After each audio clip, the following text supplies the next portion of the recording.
बिस्मिल्लाहिर्रहमानिर्रहीम। अस्सलामुअलैकुम। आज आपके साथ ज़बरदस्त से चिकन नगेट्स की रेसिपी लेकर हाज़िर हो गई हूँ।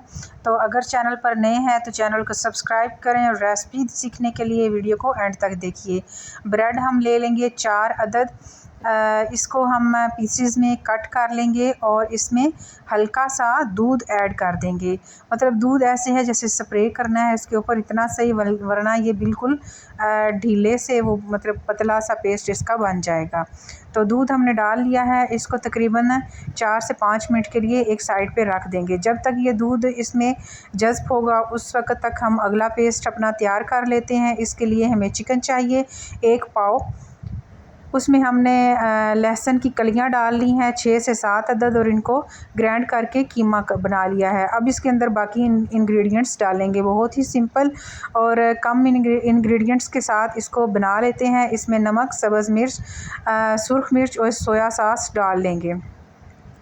ये सब चीज़ें डालने के बाद इनको ग्राइंड कर लेंगे।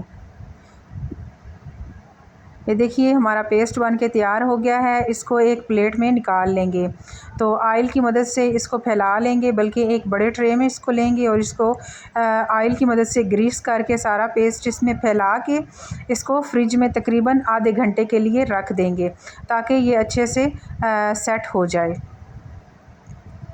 बहुत ही ज़बरदस्त और बाज़ार से अच्छे जो हैं वो नगेट्स घर में तैयार हो जाते हैं। इनको बना के सेव भी कर सकते हैं और मतलब हफ़्ते के लिए आराम से आसानी से ये चल जाते हैं। इसको मैदे के अंदर कोट करेंगे और ब्रेड क्रम्स में इसको डिप करेंगे और इनकी अच्छी सी शेप बना के सारे तैयार कर लेंगे। ये जो भी शेप आप बनाना चाहें आप बना सकते हैं। तो ये सारे बन के तैयार हो गए हैं। अब इसको एक फ्राई पैन में ऑयल गरम कर लेंगे और इस सब को बारी बारी करके इसमें ऐड करते जाएंगे।